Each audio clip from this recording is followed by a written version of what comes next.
Welcome to Ramadan series episode 5। So আজকে হচ্ছে আপনাদেরকে বিনি চালের ক্ষীর বা পায়েস বলতে পারেন, এটা কিভাবে বানাবো আপনাদের সাথে শেয়ার করব। সো প্রথমে আমি লিকুইড মিল্ক নিয়ে নিলাম 1.5 লিটার। আপনারা চাইলে পাউডার দুধ দিয়ে 1.5 লিটারের মতো দুধ করে নিতে পারেন। ইন দ্যাট কেস দুধটাকে একটু ঘন করে নিতে হবে। এরপর আমি এখানে বিনি চাল নিয়েছি 1 কাপ। আপনারা দেখতে পাচ্ছেন এখানে, আপনারা যেহেতু এটা বিনি চালের পায়েস সেই জন্য আমি এখানে বিনি চালই দিচ্ছি।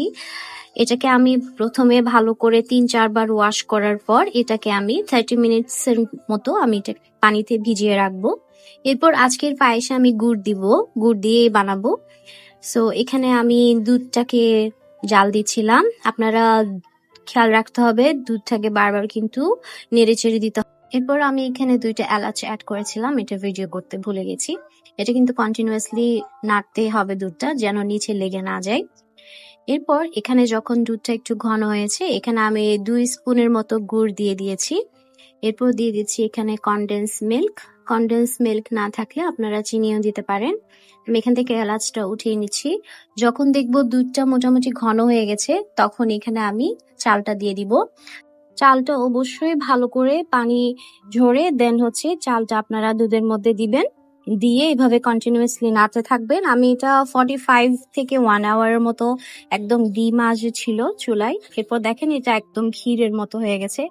এত মজা বিনি চালের পায়েস।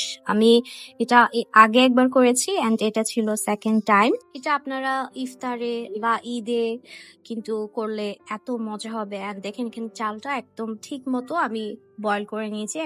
এখানে আমি পেস্তা বাদামের পাউডার করেছি এন্ড কাজু বাদামের পাউডার। এরপর পায়েসটা ঠান্ডা হওয়ার পর কিন্তু সার্ভ করতে হবে। এরপর এখানে পায়েসটা একদম ঠান্ডা হয়ে গেছে। আপনারা এটা ডিশে বা যে কোনো বাটিতে নিয়ে নিতে পারবেন ঠান্ডা হওয়ার পরে। সো আমি এটা সার্ভ করার পর এখানে আমি প্রথমে হচ্ছে পেস্তা বাদামের পাউডারটা দিয়ে দিচ্ছি।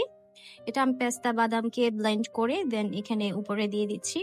এরপর আমি অ্যাড করে দিব কাজু বাদামের পাউডার।